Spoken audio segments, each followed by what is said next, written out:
Good morning, everybody. And the market's still holding in here. This is the same contract that we held on to last week. So Baggers got a lot of things going on, and one of the things I thought was that we would just sit tight with the increased volatility.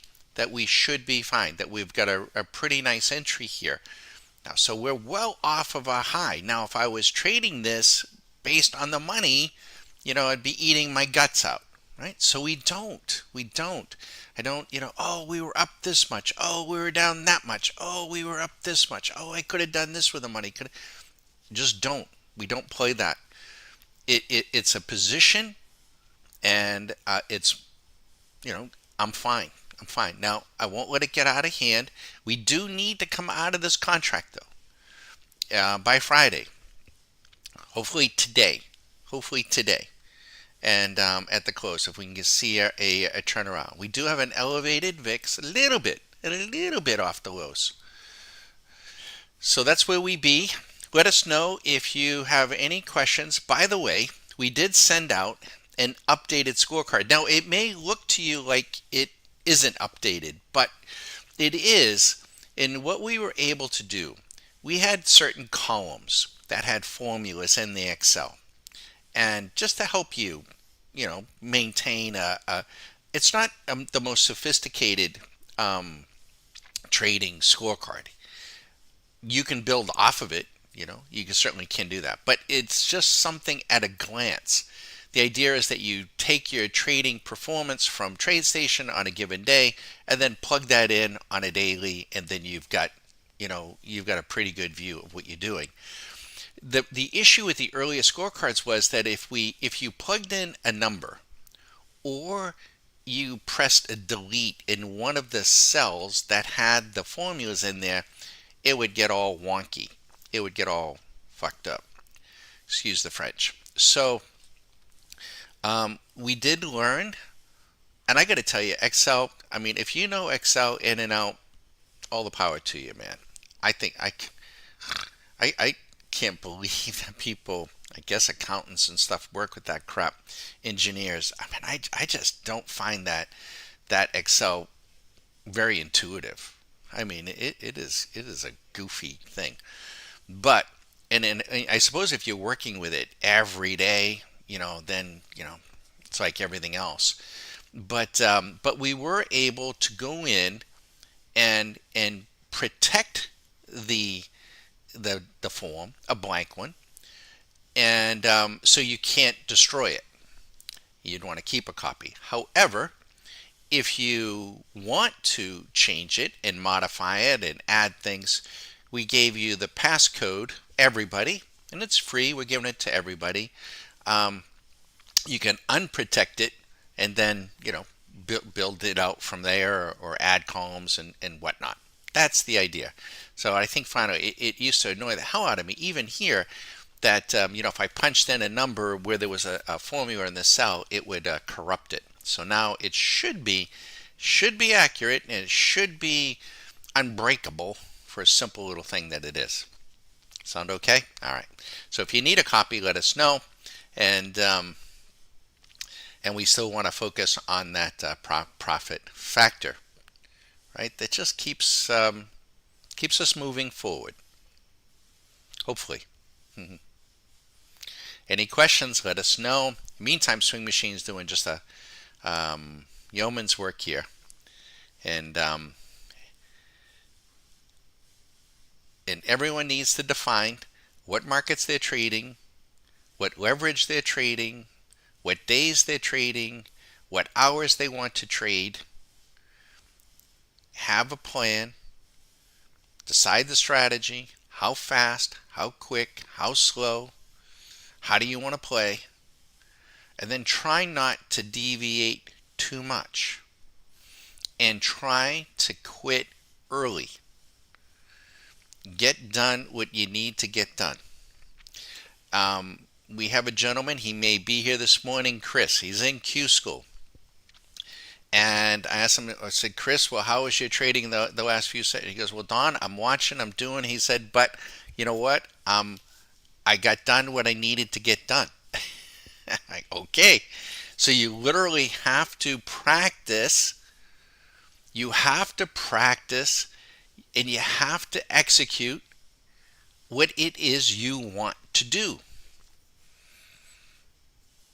Now, if you start deviating, a lot for from your plan, I mean, I have a very, intimate look of what we're doing.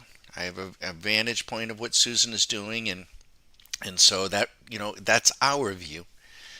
But if you set out for the week and you say, I'm gonna eat right, and I'm gonna do this, and I'm gonna do that, and then Wednesday rolls around, and you're like, let's go to Dairy Queen and get one of them Snicker Blizzards, Heath Bar Crunch Blizzards. I have had and wanted to. They're awesome. It's not something you want to do though. All right, so it's much the same. You want to try to stay with it. Did you hear the gentleman who won the U.S. Open, J.J. Spawn? And he said, he was 4 shots back, I think on number hole 13 or 14. And he described this, if you haven't seen the interview.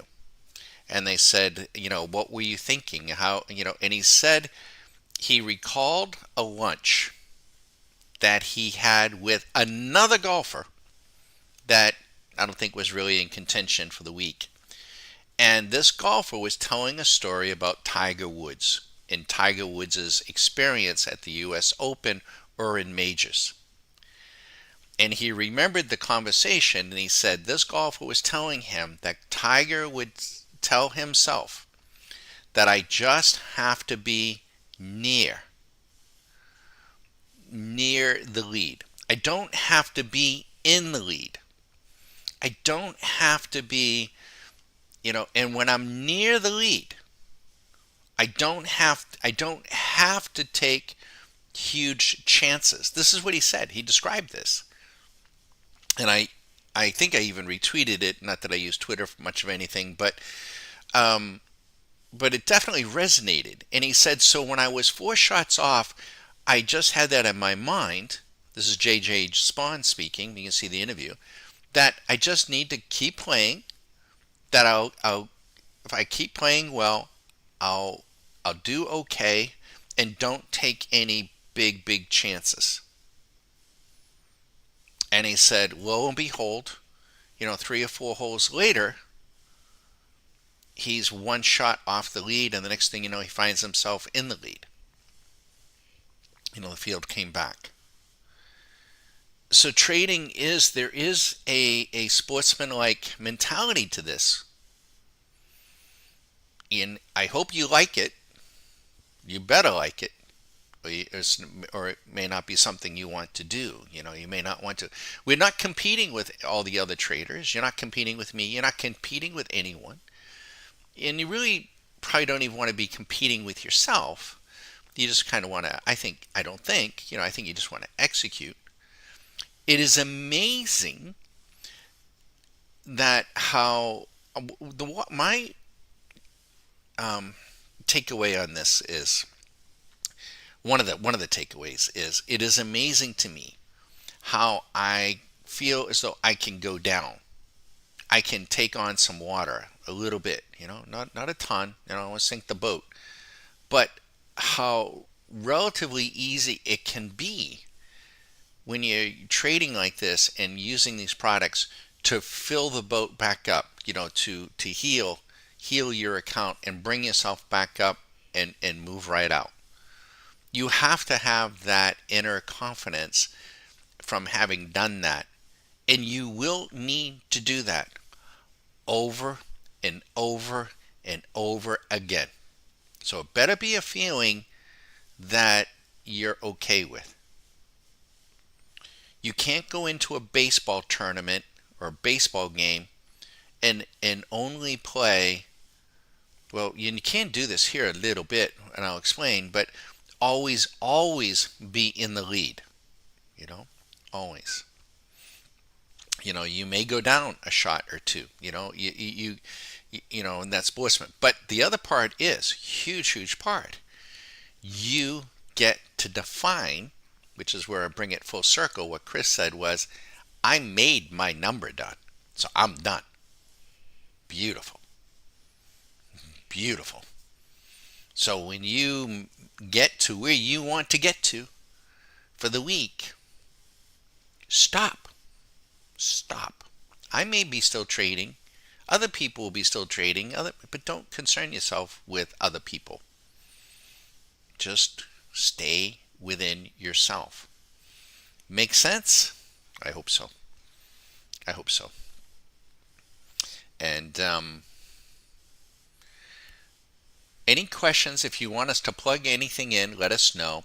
And again, if we made a little video of that score sheet, so explaining how it works and how you can amend it, right? You can amend it. We locked it down to protect it, but you could unlock it. The passcode is SMC caps, and we tell you that in the video. And it's just something very. Now when you have TradeStation, this is the way that we use it. When you have TradeStation, you can go into something called trade analysis at the end of the day, and it will show you specifically every single trade and all the necessary metrics, tons of stuff. And you can save that file, and you can even print that file if you want. I mean, you could.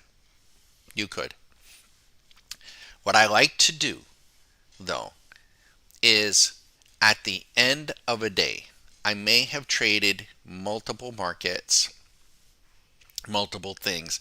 I just want to know at the end of the day, at the end of the week, what was my gross profit? What was my gross loss? What was my profit factor? What was it? At a glance, I just need to see that. And that's what that score sheet is meant to do. So you can do both. And you may want to do it a different way too. And that's totally fine, right? So that's the idea. But the update on it is making that Excel sheet so that you can't break it. And if we got any other Excel experts out there, definitely let me know. And/or always welcome for suggestions too. That we had another score sheet, but it was just maybe a little, it's right down to minutes. But that's fine if you want to track your minutes and so forth. I mean, you can certainly do that. TradeStation will do that in their daily. Now that Trade Manager analysis at TradeStation on a daily basis, it is extremely accurate. Not the performance report necessarily, sometimes it is, but not. But the Trade Manager analysis on a daily basis is balls to the wall. Excuse me, Tina. Accurate. 2 days, pretty accurate. 3 days, I don't know why it begins to lose a little bit of its accuracy. So don't count on that tool to on Friday go back and print out all your trades. You want to do it daily. And then you like I say, you could go there, you get the meat, you can specify. It's got like 10 pages of data or several pages. You can specify the page or pages you want. You can save it to a file, you could print it out. So you could have both, right? The idea here is when you are keeping track of that, you really do become a student of your own game.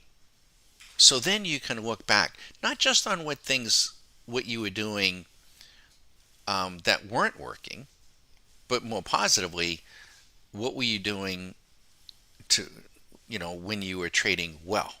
Well, what markets were you trading? What strategy were you using? What hours were you trading? And you begin to see patterns. You will see. I think of one gentleman and a member, and what we would see and what he would see is every Monday morning he would have a losing trade. Every Monday morning, and he would recover from it. And but he's like, damn, if it wasn't for Monday morning, just don't trade Monday mornings. Just stop. Just stop. Be aware of it. And he did, and then he stopped. He stopped that. I don't know what it is. I personally don't like Monday mornings either. I don't know why. I don't know. It seems a little markets seem exceptionally sloppy. So, any case, we're gonna let you watch. Now, there's a lot going on in the world. In this case, unfortunately, disturbing, but it is what it is. And um, you know, we say this is that that's Abby. There's not much going on in her world. The squeak toys, pools, parks, ice cream. I can hear her. She's trying to get Ted going.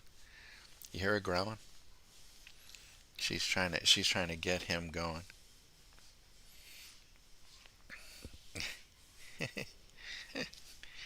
He's getting a little.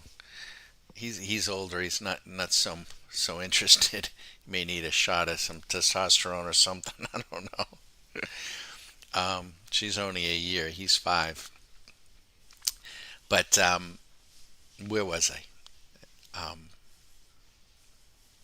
I forget.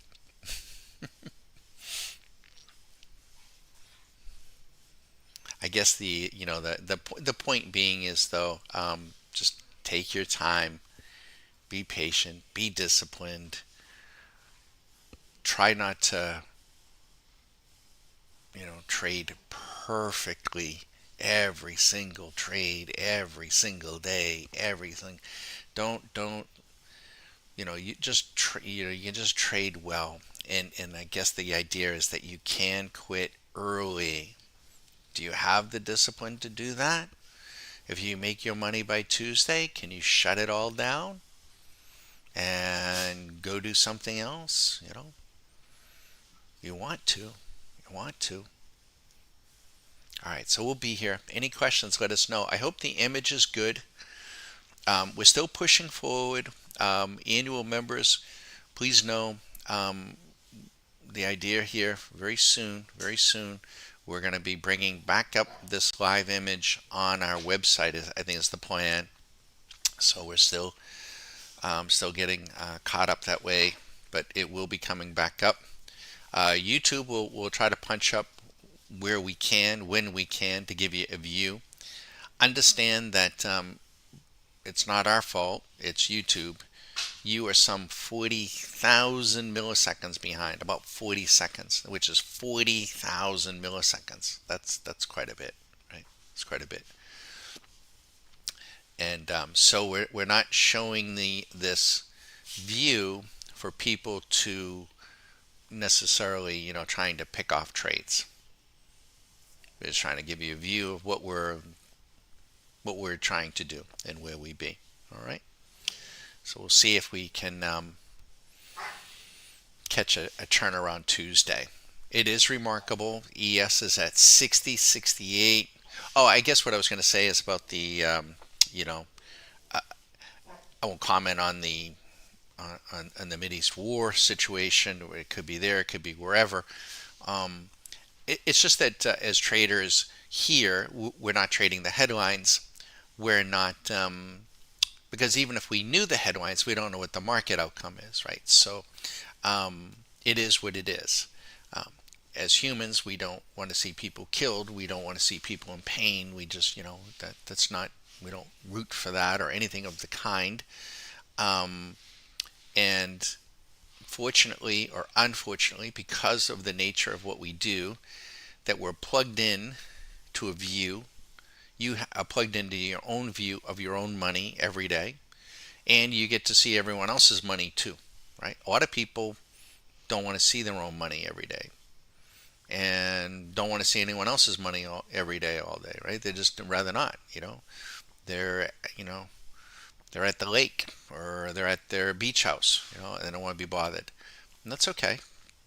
I get it. But because we're locked into that, and they have people managing it for them, maybe, and they're doing what you and I are doing.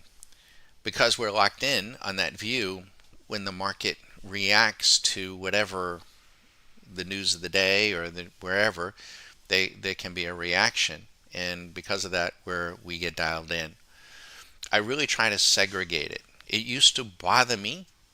It used to, because a lot of it was, Federal Reserve driven, and it would bother me, or I thought it was, some political event or something else, and then wind up having to think about those things.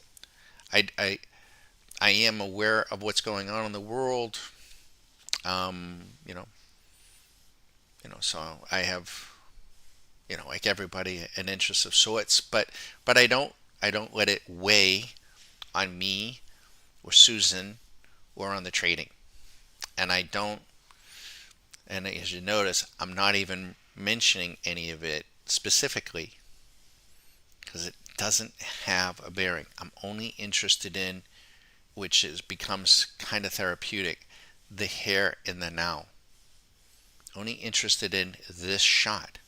So when JJ Spawn was coming down those last 2 or 3 holes to win the U.S. Open, he played for 3 days, 3.5 days to get himself there. If his mind drifted back to any of the previous holes or any of the previous shots, he wasn't going to win that thing. So you yesterday is yesterday. It's gone. Let it go. You will be better. You will play better. And the conditions on the last day were far different than the conditions on the first day. Similar. Similar here. The conditions keep changing. So I hope you like that. I like it. I like the uncertainty of things. I really do. It's interesting to me. And, you know, but not for everybody. So, any case, you want us to plug anything in? You want us to look at any particular market? Let us know. And we'll be here. Have fun.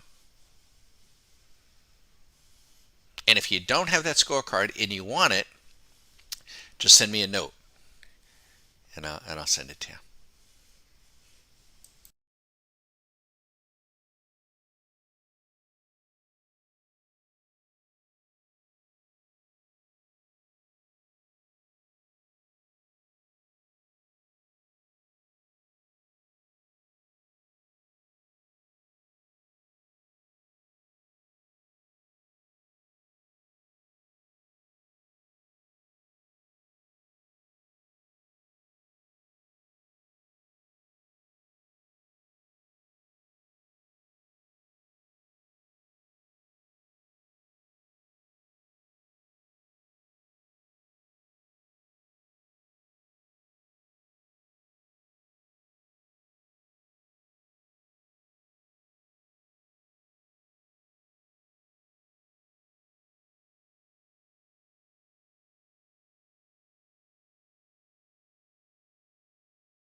Let me just give everyone a view on the daily view. Now, the daily view is a little too far removed, we believe, but you may feel otherwise. And when you have these tools on your desktop, you get to play the way you want to play. There's no problem there. But let's just look at the daily, and we come to the VIX. So let's put it on a daily view. Where's the VIX? Right here at minus 50. It's dead in the middle, right? Doesn't seem to comport.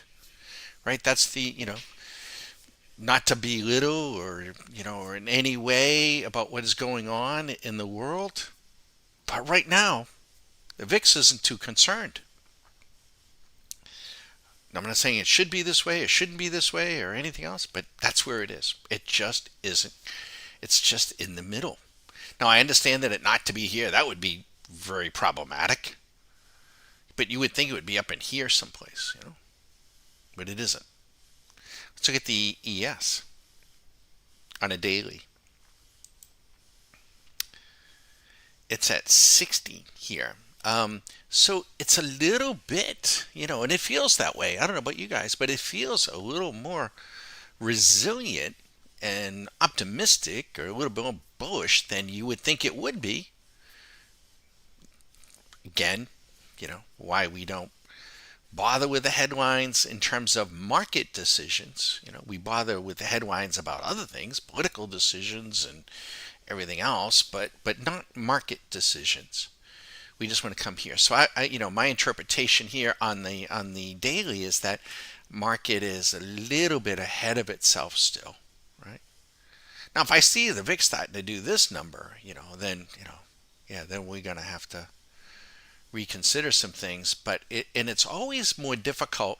We call this being in the middle. The VIX is in the middle, the market is in the middle, and it's always more difficult to get into a position trade. In a position trade where you want to sit on it for a couple of days or a few days, swing trade, or longer, to initiate it there. It's always easiest when we're at the extremes. However, if you're an option trader and you're in the middle, then you can do something that is called do iron condors. Well, you can still sell put spreads and sell call spreads, but you just do them way out on the extremes and improve your probability of payout. Let's look at the NASDAQ. I don't think it's going to be much different, but we'll put this up. Silver is the big mover today, and here on a daily it's at 60. So market's still a little overly optimistic to my view, especially what the VIX is doing. So we're going to put it back though, because the daily is the daily, and we're intraday traders primarily. Although I am, just because I'm feeling not that I'm feeling lazy, we're doing a lot of different things, and I thought, risk reward. We had a great week last week, and we had this trade, and I thought, we'll just kind of rest a little bit and let it rest and let it sit there and see if we can.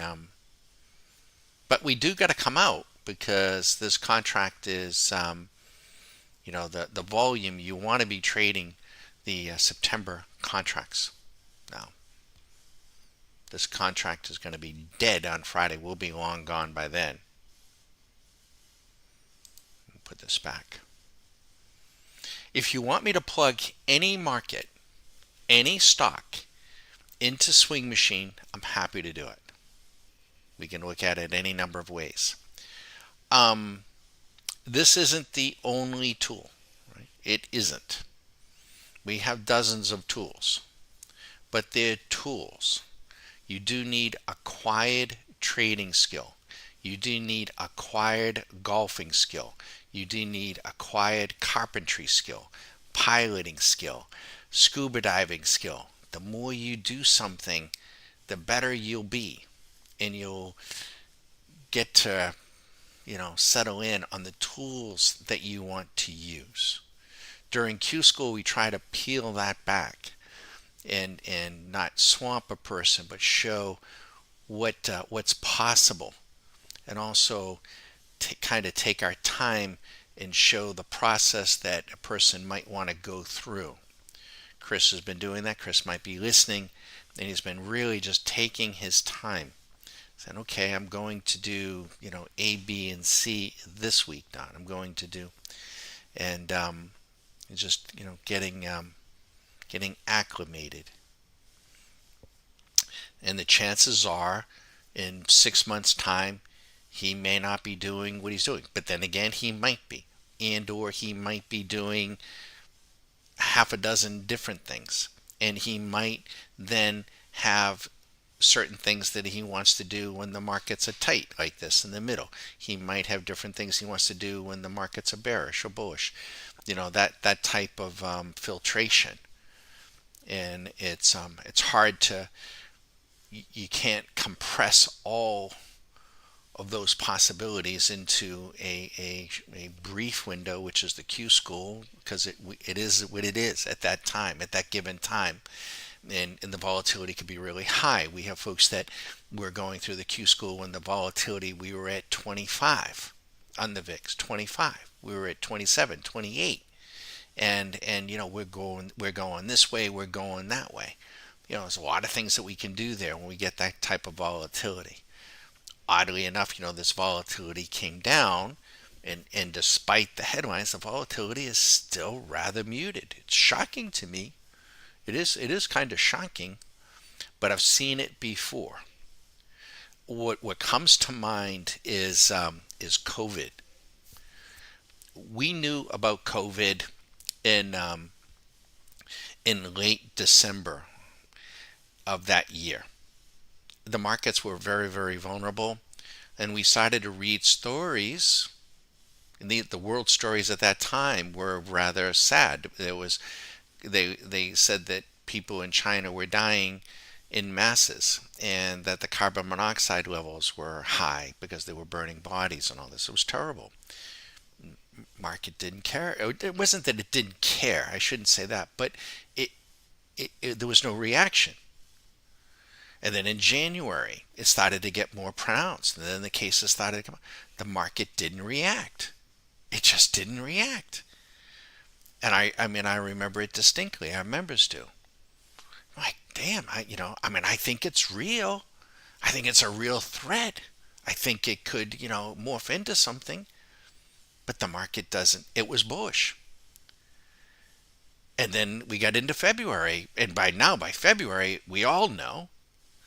We were telling our family the first week of January, get your mask, get your material, get ready. And, but the market didn't, shook it off. In the beginning of February, same thing. It was bullish. And then on February 24th, our Nicholas signal goes short. We're like, this must be it. It took that long. 3 weeks later, 3 weeks, and the market was down 30-something%. Straight down. Boom. Now, a person could look back and say, oh, would have, could have, should have, if I knew this, if I knew that, if I knew this, I knew that. Well, if you traded what you knew, what you thought, you would have got short in January and it wouldn't have played out. Or you could have gone on February 1 or January 30th. And if you didn't have enough time, you wouldn't have played out. Now, it's possible that the signal, could have failed. It's possible. It turned out it didn't. And it was what it was. I hope, that what's going on in the world doesn't spiral out. I'm not, I don't want that. Don't want that. We don't root here. I do not root for market crashes. I do enjoy market volatility, and I think market volatility in general would mean that we got a population that is paying attention, at least somewhat, for better or for worse. I think that might be good, as opposed to being in a coma. I mean, we got people that are just flat out in comas. They're just not paying attention to shit. I mean, they don't have to be like us, but they just don't know shit about shit. Um, but it can happen, and it can, and all I can tell you is that when it does happen, if you have these tools and some other tools, you'll know instantly. Instantly. The other night on Thursday, you know, we had just turned the program off. We had the position, and I was in the middle of the house with Susan, and Susan had her computers on, and she likes to use a lot of alerts and bells and whistles, and and she has the ayuga ayuga ayuga sound and all that stuff. I don't use any of that, but you can, right? We can build alerts on anything and everything. On everything that you see here can have on everything, and all the tools can have alerts. They can send you text messages, emails. They can make different sounds like a submarine, ayuga, ayuga, ayuga, that sort of thing. And but I'm in the middle of the house. It's relatively quiet. I think I was patting the dog, and I all of a sudden I hear Susan's alarms going off. I'm like, Susie, what in the world? She goes, I don't know. I better go take a look. I said, yeah, you do that. I said, I'm going to go take a look. And then boom, I mean, we were motoring down hard. And I was here. Tina may have been here. Tina might be here now. And I think it was just me and Tina. And she said, Don, what is it? I said, I don't know. I don't know, but something just went down. And I said, my guess is that Israel hit Iran. And then 15, 20 minutes, 30 minutes later, we see. Now, I'm not Nostradamus. The reality of it is that there was conversation about Israel hitting Iran for the last week. There were rumors. I don't know if there were rumors, but I mean, we were hearing it. I was seeing it on the Twitter sphere. So it is rather. I'm kind of glad they got caught short. They're the Iranian bad guys. I'm kind of glad they did, but I'm kind of surprised that they didn't, pay it no heed. I don't know. They got caught. It seemed like they got caught a little bit. But in any case, so the news stories a lot of times will come afterwards.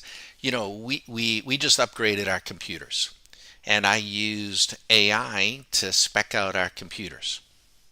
And I'm not that computer savvy or that computer, I'm not. But I know certain things, but I kept asking AI.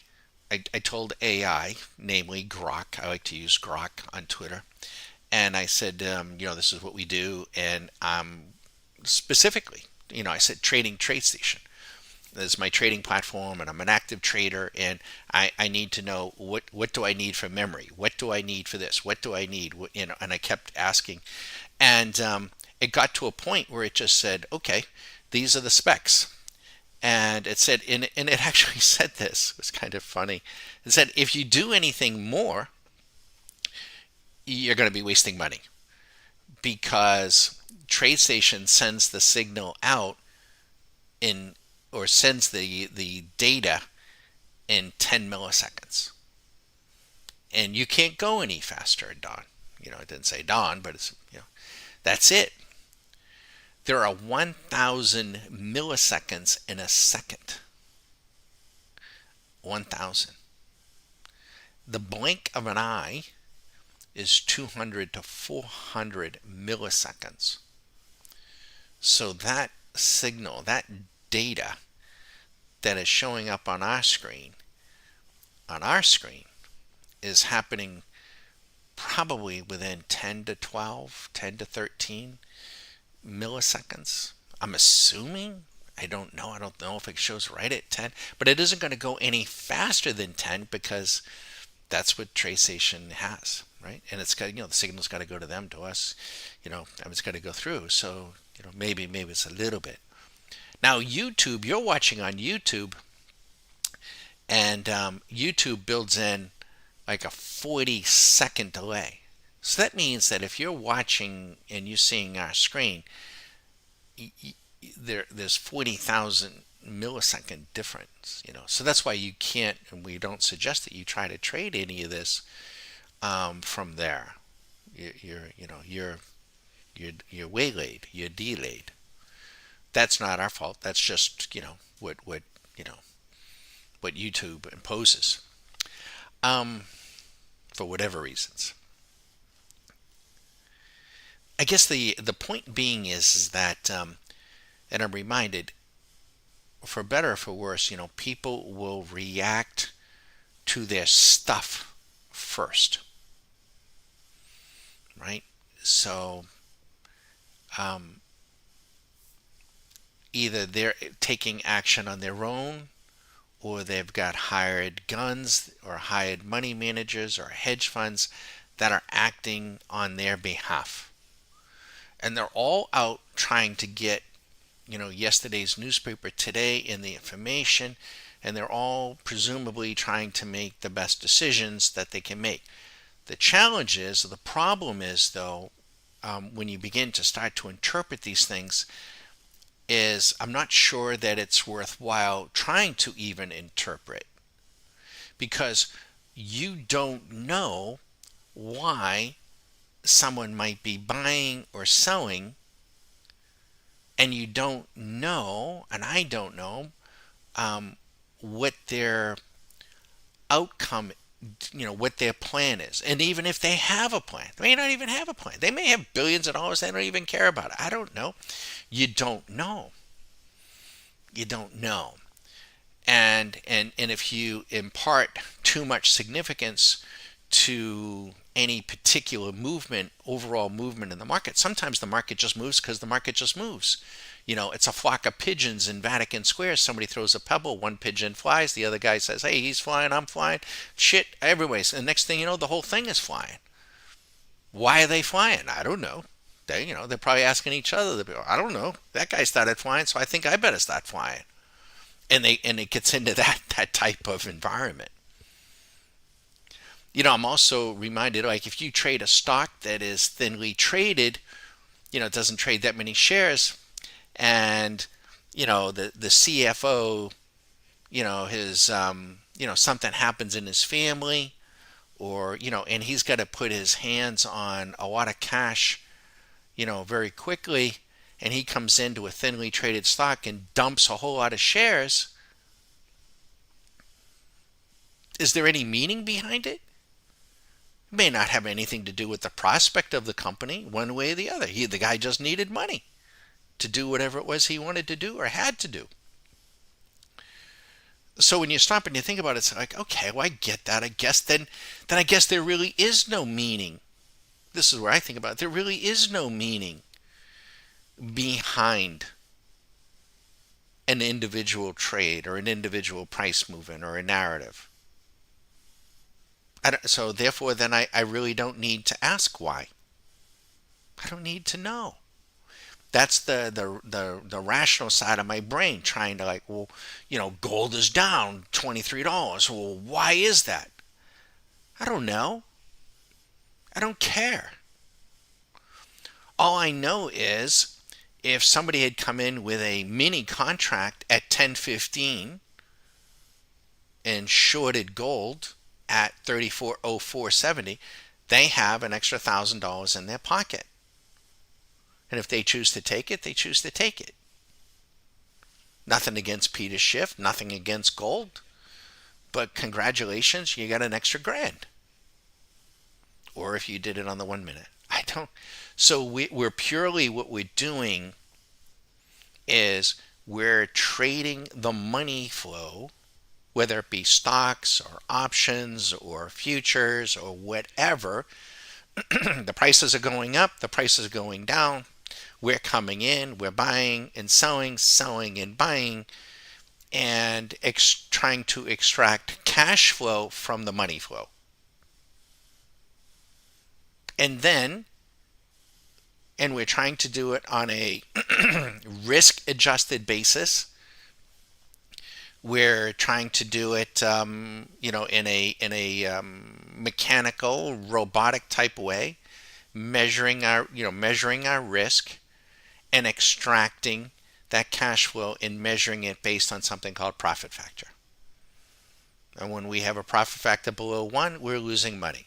When we have a profit factor of 1 to 2 or 2 or 3, it means we're making $2 or $3 for every dollar we're at risk. That's our metric. Very simple. There are other ways of doing it, but that metric tells us if we're making money. And it's just so simple. And we're doing it consistently. If we use percentage return, it's not as precise in our view. If we use win-loss ratios, it's a feel-good metric, but it doesn't necessarily mean that you're making money. You can have a 90% win rate and still not make money. And if you are chasing the wins, you actually might be hurting yourself, because we have programs that lose 70% of the time. Jesus Christ, Don, I don't want any of those programs. You might want to reconsider that, because some of those can do very, very well, losing 70% of the time. Because they're going after the trend.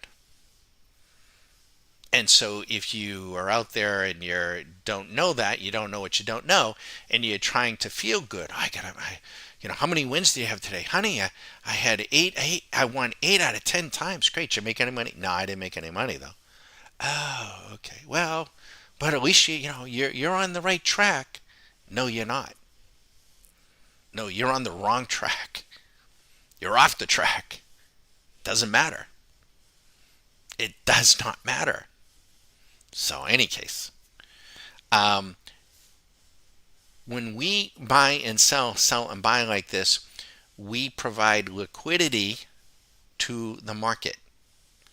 You don't have a market. For anyone who says, this is bullshit, you shouldn't be doing this, markets have to have speculators. Because if everyone just buys Bitcoin, it's great on the way up. If everyone just buys, you can never sell it, you just buy and hodl it, then yes, it'll go to $100,000 a coin and $1 million a coin and 10 million, because everyone's just buying it. But there will come a time, a moment in time, if you are in a market like that has no, and I'm not saying Bitcoin is necessarily there. It's got some liquidity, but it's been tested. That doesn't have liquidity. When just a few sellers show up, the thing could crater, or the market could crater. So what you have when you have a market that isn't liquid, you have booms and busts, and they can be devastating. You can certainly make money if you're disciplined, but if you're not disciplined, I'm going to buy GameStop because, everyone else is buying GameStop, and Roaring Kitty bought GameStop, like 2 years ago, and he made $30 million, honey. I saw that on Netflix. So I'm going to put my whole IRA account into GameStop at $22 or something, and it's going to go to $500. All right, well, good luck with that. I'm not suggesting anybody do something like that, right? It's reckless. So we're not doing that, but we do provide a market function. There would be no market if we're not in here buying and selling, and the hedge funds are doing it. That's what's happening, for better or for worse. So we wish everyone the best. We'll be nearby. Market right now is in the middle. And similar to COVID, we weren't the only ones then that by the time January rolled out, everybody knew about COVID. And everyone's, well, it is going to be something. No, it isn't going to be something. It's going to go away. It's not going to go away. Well, there's something out there now. I hope it goes away. I hope it calms down. It better calm down. But it might not. It might not. There could be other shoes to drop. You never know. Now, one thing is, by Friday, and the contracts will all expire on Friday. When a market moves into a bearish tone, they usually don't like weekends. The big money, a lot of times they don't want to go into the weekend um, long, if they're bearish. And if they're bullish for whatever reasons, in a position type way, they may not want to go into the market short. So, for instance, I don't think I would want to hold a short contract on oil over the weekend. Would you? I don't think so. Nope. What if you wake up on Saturday morning or Sunday morning and you find out the Straits of Hormuz have been shut and you got a short oil contract? No thanks. Not going to do that.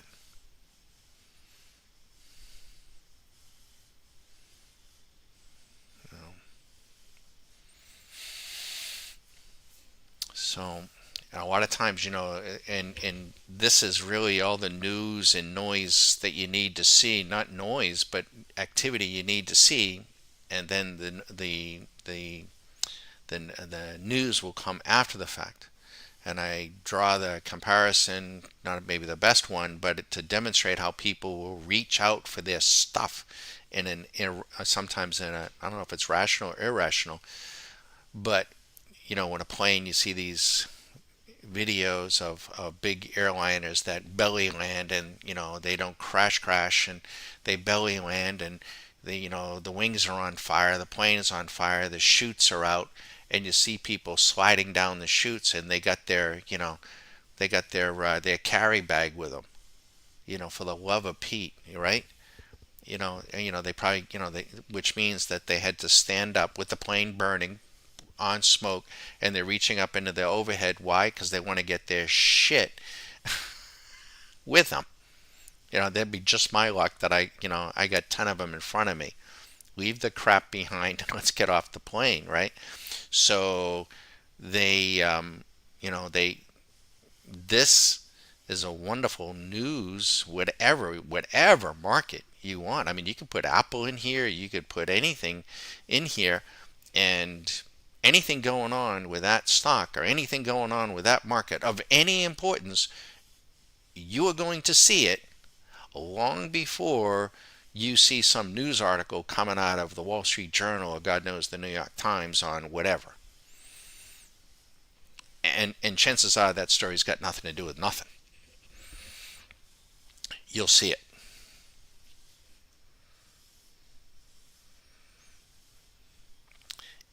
It gets to a point for me, my office is very quiet, so I'm not going to bend your ear all day. It's very quiet. I like to read, listen to music, treadmill, just quiet, and it's almost meditative. I'm trying to think of the word. It's almost meditative because other than when I'm trying to describe a feeling, I'm trying to describe a perspective. I'm not trying to tell anybody what to think, not trying to tell anybody how to think. I'm not. I'm just telling you how I look at this and how I approach every day, trying to. And after I discuss these things, I don't really think about it much beyond that. And so when I'm looking at the markets and we're doing what we're doing, I'm just staying in the here and now. I'm staying in the present. I'm not thinking about tomorrow. I'm not thinking about next Tuesday, how much money I'm going to have or how much I'm not. And I'm not thinking about, oh, this position was up so much money on Friday and I didn't take it and son of a, I didn't, I don't think about that. Just stay in the present. And I think if you can work toward that and you become meditative, you'll be much more relaxed. It'll be much quieter. And something that is nonsensical in some respects will actually become sensible. Really. Because if you stop and think about how all this works, it really is quite, quite something, you know. And you're trading with, you can hear my voice. There's others that are here, but there are millions of people, not individuals necessarily, but certainly hedge funds. But here we see the price of gold here at 34.01 an ounce. There are machines or hedge funds in London looking for a discrepancy in their market versus our market, or maybe in Singapore, or maybe, on the bottom of some yacht, in the basement of some yacht off of Monte Carlo, and the fool has got a bank of screens there, and he's sitting there, pushing millions of dollars of gold contracts around. It's happening. That's definitely happening. You know, I think you even got central banks pushing it around. So it is a great equalizer. You're on the same You're on the field. You're no longer in the stands. You're a market participant. You're on the field. In these brokers that people give, their entire life to. It's scary to think because some of them, they honestly, they don't know whether to, wind their ass or scratch their watch. They're just not, they're not dialed in.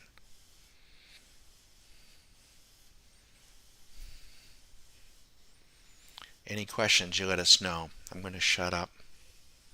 Pretty quiet for now. For now.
Okay, by the way, we got a request that folks wanted to see gold, silver, and oil on a daily.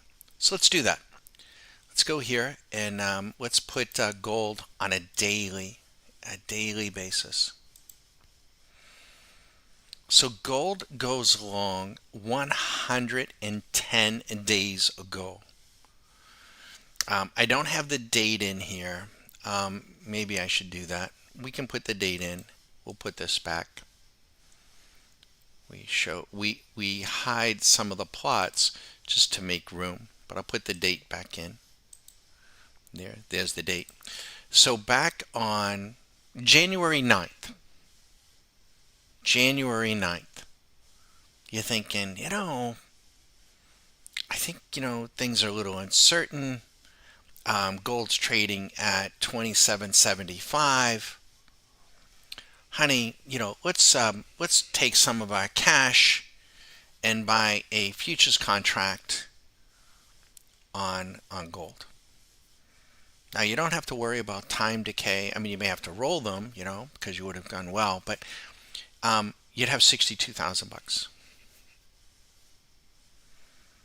and I don't think I'd sell it either. I mean, that's where you would be.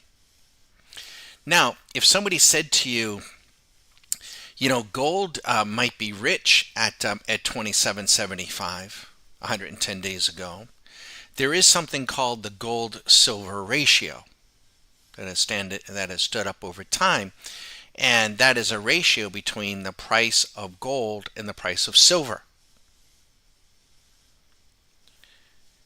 And that ratio is skewed in that silver is way too low. If gold's where it is and going up, silver needs to come up. So maybe the better trade, honey, don't buy a gold contract, let's buy a silver contract. Now, if you remember the Stock Market Caddy, this is going to sound really, really familiar, because we were telling everybody when silver was under 30, it's a good opportunity. Now, I don't manage money. I don't give specific, we show you what the algos are showing. If you have this on your machine, you can look at it. So what is silver going to show you? It's going to make you puke. Okay, well, it's not even that bad. I thought it would be worse, for the better. It was 19 days ago on May 21st. And now we were suggesting to everybody that, anytime silver's under 30, you might want to be buying it.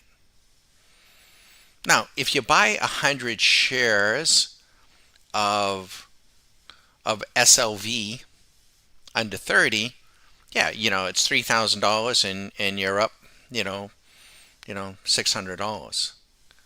But you buy a futures contract on silver at 33.65 back on May 21st, you're up about 18 grand. And I wouldn't sell it either. Not here, not now. Now, I mean, I know what everyone wants, and I don't want to give that to you, because these folks that come out, then we're like everybody, silver's going to go to this. I mean, I could certainly make a case on the gold silver ratio that, silver should be much, much higher.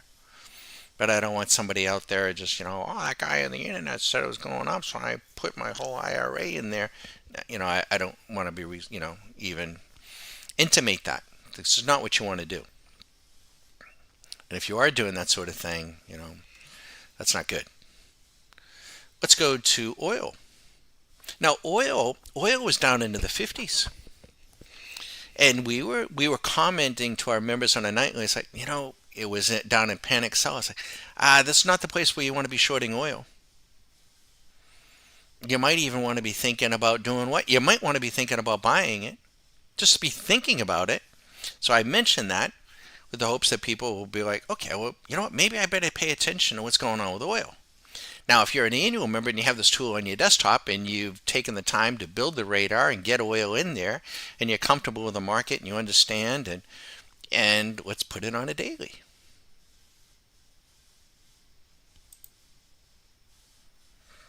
Nine days ago. Now, I think could have done much better than this, but 9 days ago, on June 5th, do you think somebody knew something? Do you think so?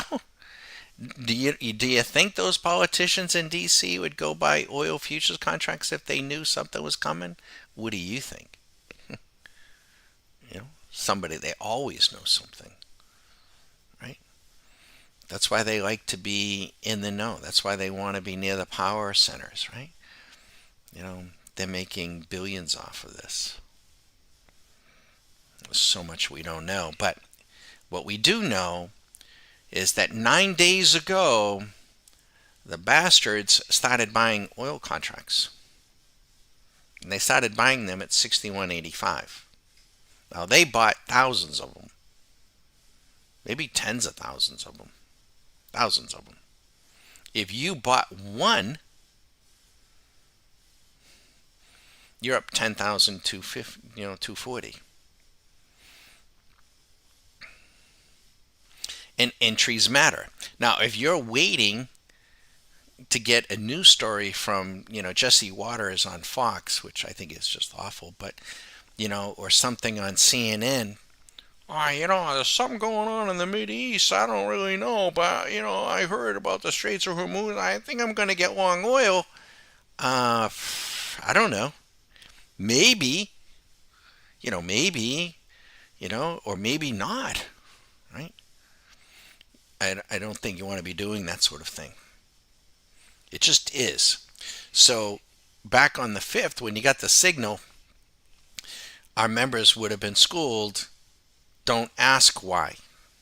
Don't even ask of your own brain. Don't even consider. Don't trouble yourself. Read a good book. Listen to some good music. Just don't even bother. It's a transaction. It's transactionary. It is what it is. The machine is suggesting you buy it at 61.85. You look at it. We have 2 or 3 other checks. You can check. There are other tools that you can match. You know what? On a risk-reward basis, I'm going to take it. If it goes against me, I'll exit out. I'll take a lump. That's why you don't ever want to risk more than what you can afford to lose. Translation, you don't want to risk, blowing up your account or hurting yourself or your family. You want to play only with risk capital. It's very, very important. Can you imagine, playing the U.S. Open is hard enough to try to play. But can you imagine the pressure on them if they lost everything? They wouldn't even be able to walk the course, right? They don't do that. And we don't want to do that. And you don't want to do that. That's for the folks that don't know what they don't know. And they're on Discord and they're on whatever, and they're all hodling, and some they'll do whatever they do, and it's usually not pretty. But that's where they be. Now, if you wanted to trade on an hourly basis, let's just take a look. Now an hourly. Okay, so the hourly on gold is actually short hourly, and then that gets into the realm of, I'm confused on. I could be long and short. Yes, you can be. You can be long and short gold at the same time. You can do that with options. You can do it with futures. Well, why would I do that, Don? To smooth out the volatility in your account. It's called hedging. Hedging your bets. It reduces some of your cost, your transactional costs, and it can smooth out the action. Let's put silver on an hour. I have no idea. Let's go look. Silver 12 hours ago. There's $3,700. We'll put it back to a 1 minute though. So we'll standardize this. And then oil on an hour, we can do this. Let's just take a peek. 18 hours ago, $1,200.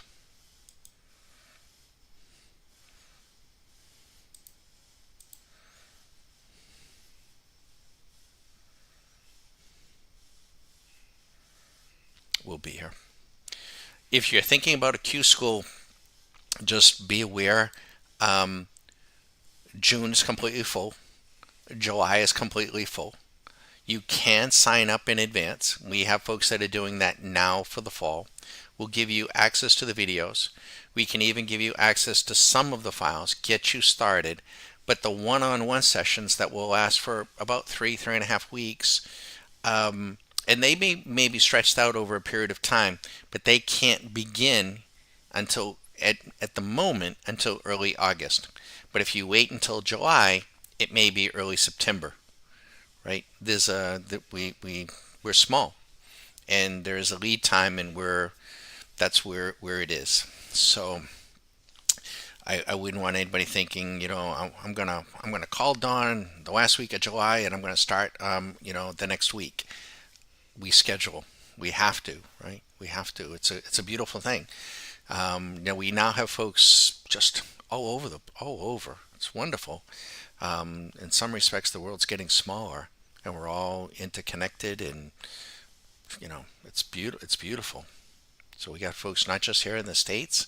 We have folks in Norway now, folks in Belgium, Sweden, Germany, Hungary, Canada, and certainly here in the U.S. So beautiful thing.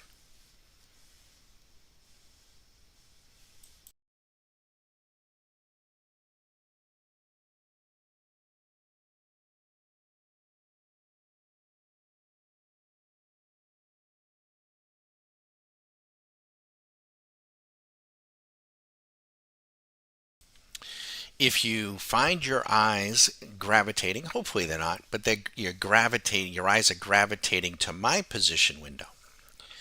Um, you could be thinking one of two things, maybe. You may be thinking, wow, he was up $2,000. He should have taken that money. Wow. You know, that's, I can't believe he's spending the time he's spending on just trading one mini contract. I mean, I could have put 10 of those on. I could have been up $20,000. Yeah. Or you could be thinking, oh man, I can't risk I can't have that type of volatility in my account. Well, you could be trading a micro. So the most we would have been up in that position window would have been $211.50, and it would only be up, $21. But you would be learning the process, right? So it's all relative. But what you don't want to be doing, right? You don't want to be making decisions on the money on every individual trade. Now, there are some exceptions that there are breaks on things, and there are, and the machine can do it, but not day in, day out. You couldn't play. I think all the golfers that played the U.S. Open, they they have a pre-shot routine. They get into a routine. They do what they do, but they're not putting the weight of the world and all the weight of everything on every individual shot. If they did, they wouldn't be able to swing the club, right? They would be so tight as a tick. So you practice. And again, I thought it was great. If he's here, I want you to know I thought it was great. I'm talking to Chris. Chris is in Q School. And so we gave him a few days, to do his training. And I said, Chris, what did you see? He goes, well, Don, I'm just watching. I said, Chris, did you have any trades? He goes, well, no, Don, I achieved what I wanted to achieve. Perfect. Because he said, I'm implementing what you said. Perfect. Good for you. Good for you. And when I hear that, what do I think? I think trading maturity. That's what I think. That's what I think. I sometimes hear, been a while, I sometimes hear, Don, I don't understand. I can trade in the morning, be up three, four, $5,000, Don, and in the afternoon I give it all back. I have had folks say that. And what do you think I say? What do you think I think? Why would you do that? Why in the world would you do that? I mean, three or four, $5,000, on one mini contract. I mean, is a pretty solid amount of money when there are 20 trading days in a month. I mean, by all standards. So why wouldn't you stop? Why wouldn't you put maybe not a stop on an individual trade, but why wouldn't you put a stop on your account? So, for instance, you're up $3,000 or $4,000 and it's 11 o'clock in the morning, and you want to keep doing it. Okay, fine, you keep doing it. Your account's up 4,000. However, when your account goes to 2,000, do you stop and say, I'll wait again for the next, tomorrow? Or do you keep going? And then the next thing you know, you're down 2,000, you're down 4,000, or whatever. What do I think? I think trading immaturity. That's what I think. I think reckless. I think, not disciplined. So, you don't want, so this is an endeavor that can hurt you. I know that. It's painful. It can be painful. No question about it. No question about it. And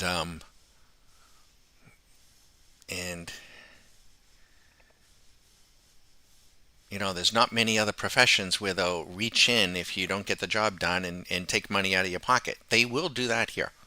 They will. And it's painful when they do that.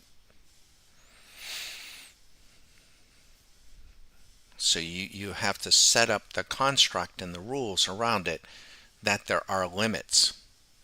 And then you got to try to play within those limits and demonstrate to yourself that you have the capacity in the technology and the tools to do it. And you just execute.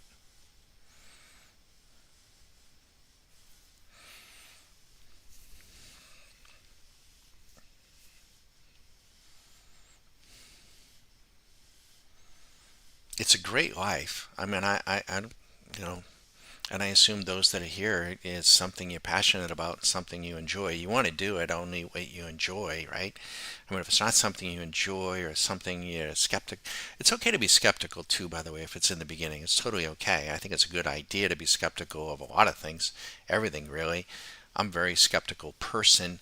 I don't think I'm cynical, but I don't think that. I think there's a difference there. But you don't want to be throwing your clubs around. You don't want to be getting angry. You don't want to, because then that's not, and you don't want to be, you know, you don't want any of the emotion. Just want to, strap the tanks on, go for a nice dive, enjoy the dive, and get safely back up on the boat. You don't want to be under 30 feet, 60 feet of water and be fearful. Would you do that? Can you imagine? And then you get up on the boat and you get the tanks off like, woohoo! Hey everybody, I'm still alive. Be like, what? What the hell's wrong with that guy? He's high-fiving because he survived the dive. I'd be like, wait, what? You don't want to be around that. I don't want to be around, a diver that's, an emotional mess. I've seen that happen too. We don't do any more diving. That's a story in and of itself, so I won't go there. But we did see, I did see some some bad situations, and the dive. The person actually put everyone else at risk because there was a dive master, and he literally you had your BCD, and the woman just, she panicked and she couldn't tell up from down, and she just inflated. We were down like about 80, 90 feet. She just hit her BCD, and he's trying to, it was awful. He's trying to hold her down. She's going up too fast. You got to go up gradually, and she's rocketing to the top. He's trying to hold her down, and she's panicking. Right? She inflated her BCD, and she's just rocketing to the top. You blow your lungs out. You get an embolism, and he's trying to hold her down. It was a mess. She didn't. When he got her to the boat, he was exhausted. The dive master, he was pissed, as he should have been, and she didn't know what the hell was going on. She was just totally out of it. I just couldn't believe that someone like that got herself in a position where she had tanks on her back, and all the dive paraphernalia, and she was 100 feet underwater, and she had no business being there. People who do that with their trading accounts. They work their whole lives, and maybe they got 100 grand, 200 grand, and then you know, you know, move it into an account and stop pushing it around. Don't think that's a good idea. Not a good idea.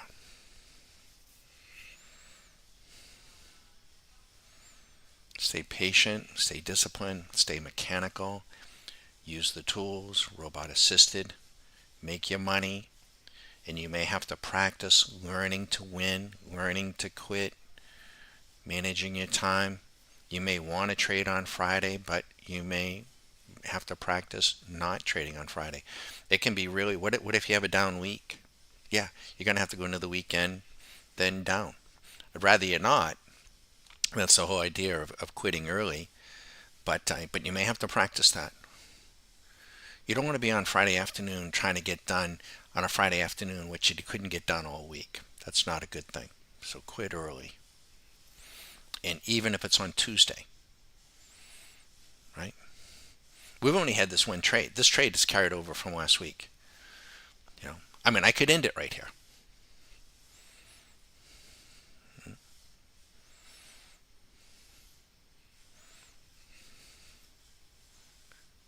Any questions, you let us know. If you want us to punch anything up. Let's go look very quickly at the options club selector. Let's see. It's going to be a bigger screen, I think, here. Yeah, there it is. So here are some of the options that we're seeing. Let me see if I can bring this into view so you can get a chance. If for those of you that are interested in some option trades, this is called our options club selector. See the stocks over to the left? So let's see, this is Verisk. This is a pretty good looking stock too, suggesting selling a put credit spread. So you might want to look at something like that on that as an idea. What else we got in here? We got Adobe suggesting a put credit spread. Love put credit spreads. Verizon, a put credit spread. So those are some trades that are teed up. The algo is crunching the necessary information that you need. Let's slide over to the other side. The screen isn't fit properly. I'll have to change all this, but oops. And on the dark side, let's scroll down and show you. These are the stocks over on the left, and you can see some of the writing there, from puts to debit spreads and whatnot. There they are. If you're interested in those iron condors, here are the iron condor candidates. Let's show them to you, these stocks. something like CRM, an Iron Condor, Juniper, stuff like that. This is where we get them. It's critically important, to be very difficult to trade mechanically and robotically if you're just going from screen to screen to screen, or oh, somebody on Discord just said I ought to do this and I ought to do that. I mean, how in the world do you become mechanical or robotic in your trading if your your trade setups are totally haphazard or by chance? How does that happen? It won't happen. It won't.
Good afternoon. Good afternoon, everyone. And we continue to sit on this little egg. Yeah, it's a choppy day. Yep. Yeah, very much so. Very light. Um, we got some little swings here. We're sitting. This is the same Tina. Good to see you. This is the same contract that we had on last week, right? So we carried it through. Had some volatility with it, but not the drawdown hasn't been much of anything. We had a beautiful run up, but I think we can, if we stay patient, I think we can pay out more. We think. We shall see.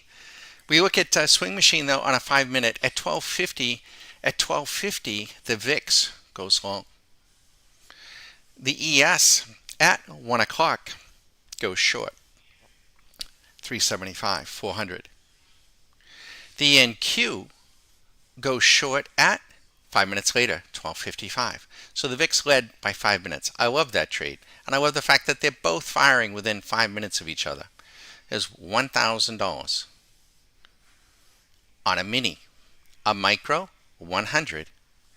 10 minis, 10 grand. Okay, not suggesting anybody. The Dow at 110 and the Russell at 105. So within 10 or 15 minutes of each other, $500, $1,500, $2,000, $2,300. Right? Did you get your share? We're doing good, Tina. Good to see you. This is Swing. This is Stock Market Caddy. I am Bagadon. And enjoy. We'll let you watch into the close. This contract's got to come off because the June contracts are expiring dead on Friday. We will be long gone. I would expect that we'll take it off probably into the close today. Maybe tonight. Maybe tomorrow. Holding out. We'll see. But we could always roll into the other and the September contract and it would be seamless. But we've don't even want to pay the $1.50 commission on that, right? Kidding, but we're just sitting tight. Any questions, let us know.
Okay, so we also getting tweets from Trump calling for unconditional surrender.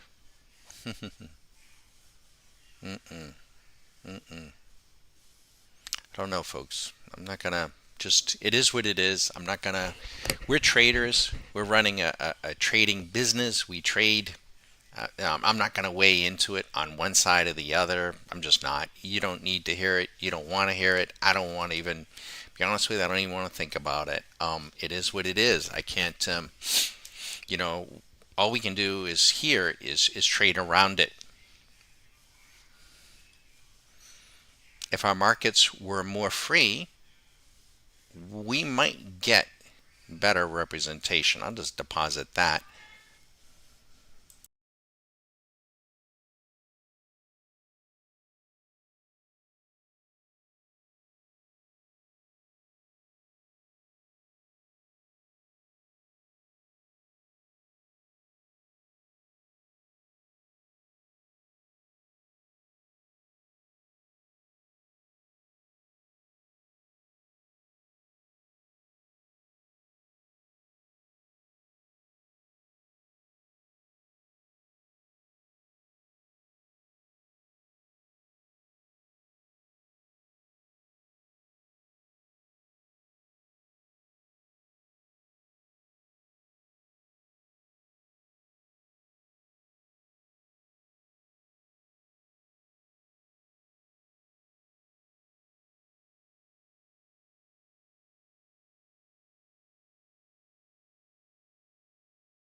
Good afternoon, everyone. We're going to continue to sit right here.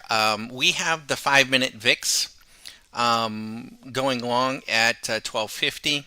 We have the S&P short at 1 p.m. We have the NQ short at 12:55, 110. Those are the same T times. We sit. I'm sitting, sitting pat. Now we have a really close view. If we wanted to see a little bigger view, we could. You could have a separate workspace, right? I'm not changing workspaces here. We will be doing that in a very short order again. I'm choosing not to do that right now because I don't have all my desktops sized properly for this 1080p. By the way, if you're watching on YouTube, you want to change your settings. You want to get 1080p by 60. We're broadcasting the highest def YouTube will accept. Let's go to the 60-minute. When did the 60-minute VIX go off? 1 p.m. I think that was today. I'd have to put the date back in. Let's go look. It was 3 hours ago. So it was today. Let's see. Why is that 1 p.m.? 3 hours ago. That doesn't seem right. It should only be like 1 hour ago. I'll have to double check that. That don't look right. Let's go to the 60-minute here. Yeah, so it should only be 2. I'm not sure about that. 2 hours ago. Yeah, well, I see what it's doing. It's in the second hour. So it's counting. We're into the second hour. That's why that's doing that. It's been a while since I even gave that some thought. And then let's go to the 60-minute here. Same thing. So the 60-minute, we're just now getting into the 60-minute. Now, what we don't know, we never know. We never know. Right? I mean, it's hard enough to find these trade setups, which the machines are finding for us. You define them, we define them, you manipulate the inputs to find the trade setups. Once the trade is underway, the only thing that we can control is then going to be the loss, certainly, but we don't know how much they'll run up. Now, we can have an idea from the backtest. We can have an idea. We'll put this back to the 1 minute here, so it won't be confusing. But what I was about to say is the 60-minute signal that has just gone off and is on its second hour now. I want you to know we have had hourly signals. I'm not telling you that it's going to be the case this time. That last over 2 weeks. Imagine that. An hourly signal that lasts over 2 weeks. Now, in order for me to do that, I would have to roll out of this contract and roll into the September contract, which would be fine. I would have to start that contract from zero, which would be fine, and I'd pocket whatever money is in there. The YouTube wouldn't see it or appreciate it, but that doesn't matter. So we could certainly do that. So we have seen in the NQ, for instance, we have seen hourly signals last for 2 weeks. And to see the money run up 20, 25 grand on an hour. We have a hawk that is working the neighborhood, by the way. Talk about looking for signals. We have a family of hawks. There's 3 of them. I think it's mama and dad and their offspring. And they're teaching her how to hunt. And I can hear them. I was just out back. And the squirrels are hiding out, and the other birds. Beautiful hawks, beautiful birds. I don't know if they're red hawks. I don't know. I don't see if we get a picture of one. Absolutely beautiful. But they've been in our neighborhood for they've been in here for a while. Nature. Wow, I like the market.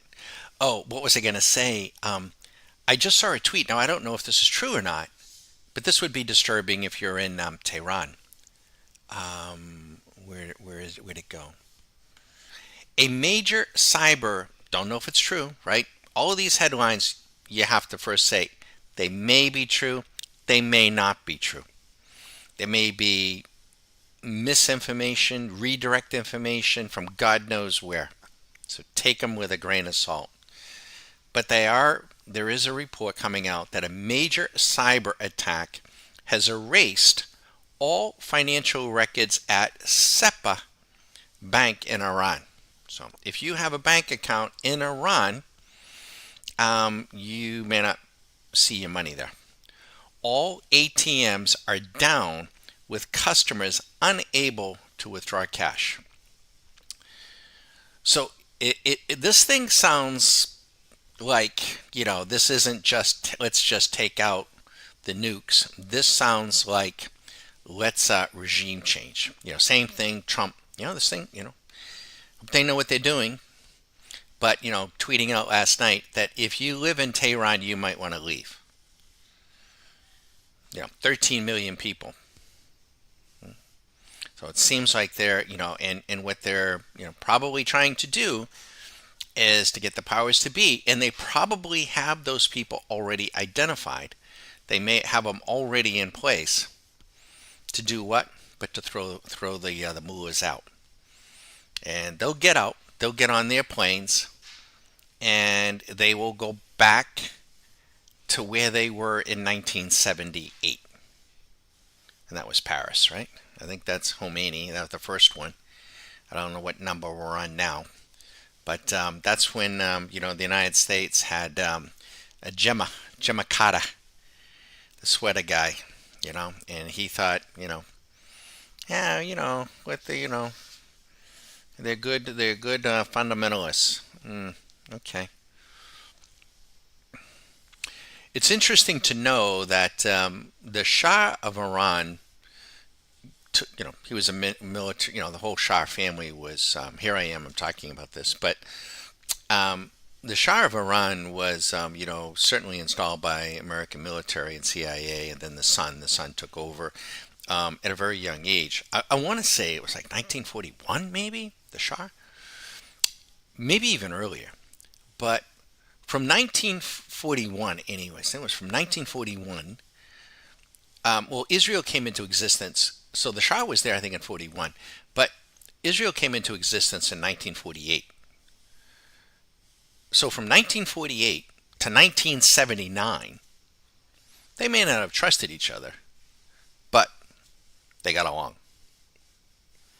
It was only after 1979 when the mullahs and Jimmy Carter and his appeasement let them come back in, take our hostages, and then for the last 50 years we've had this.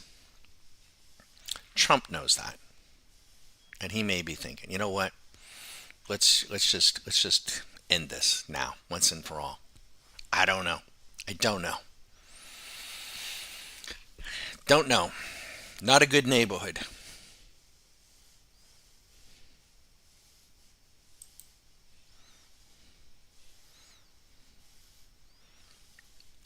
And these cyber attacks, they can go both ways, or multiple ways. It wouldn't be good. It's always a little unsettling how much we depend upon each other in these computer chips and everything we do. We just got a relatively, it is a new car, but in the last few months, thing is unbelievable. It's like I'm driving a computer chip. The whole thing alerts you to everything. It's just unbelievable. They got everything. The whole thing is. I think they said the car is like 97% computer. It feels like it too. It's beautiful, beautiful car.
The nice thing about Swing Machine is it can help you get in. It certainly can.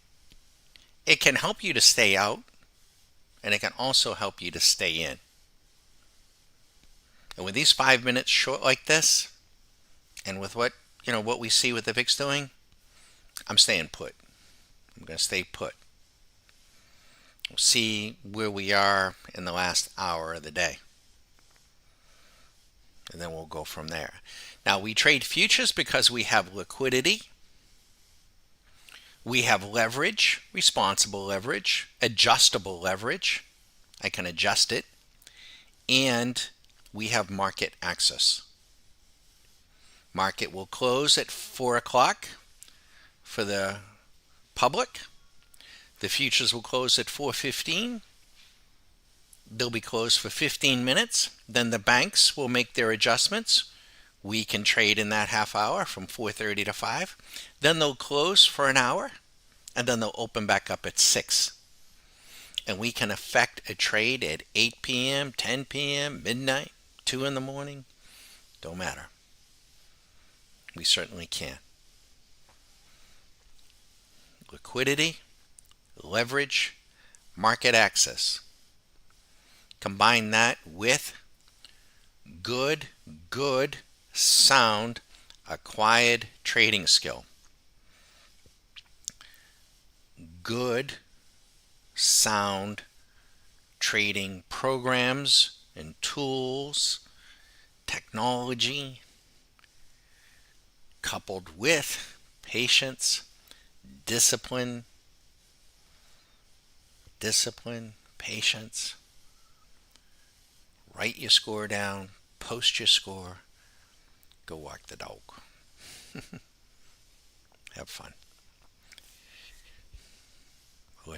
We'll leave you be. Any questions, you let us know. Rinse and repeat.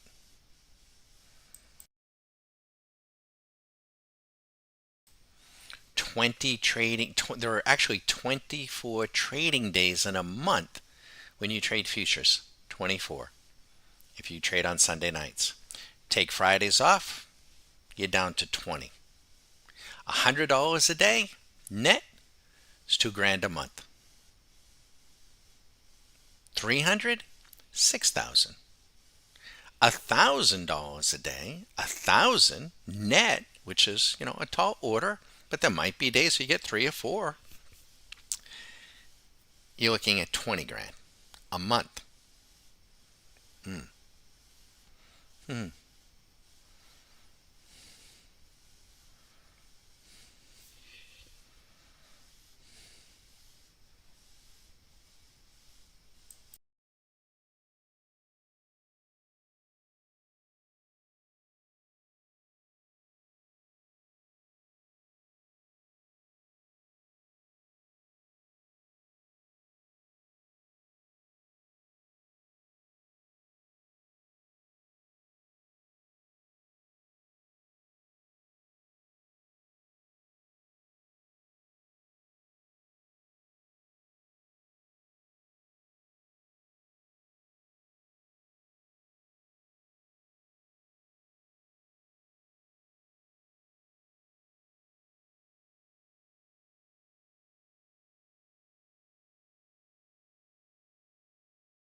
You're welcome, Tina.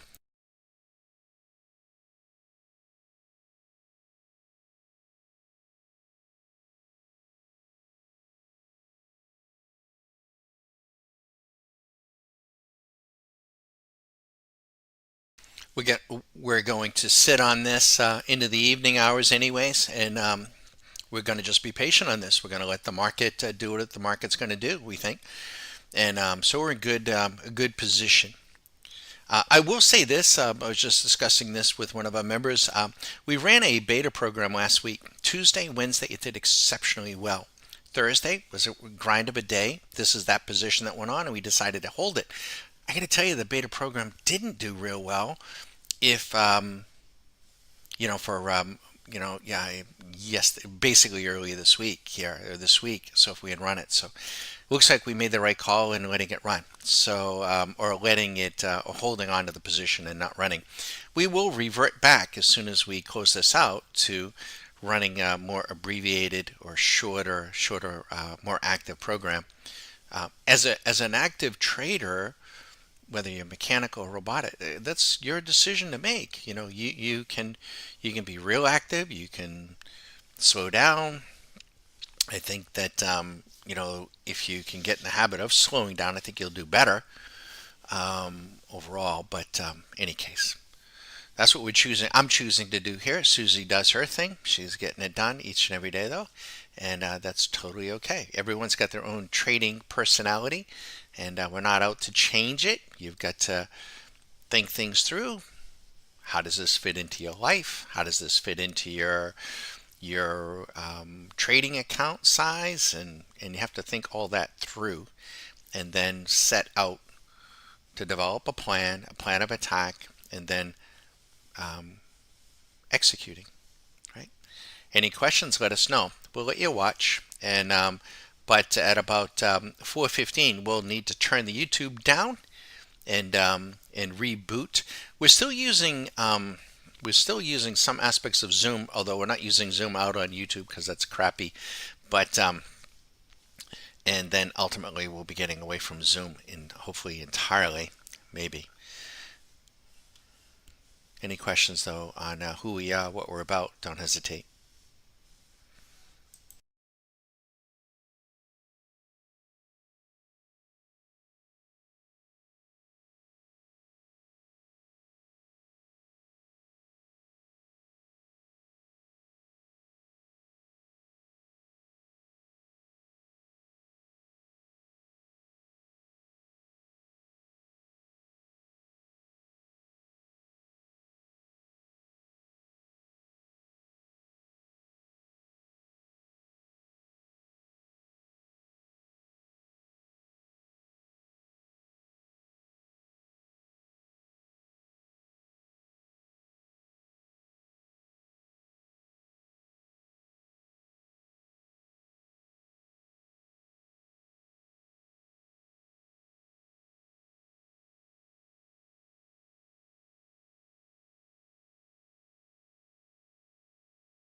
Okay, everyone, we're going to need to sign down, and hope you had a good day.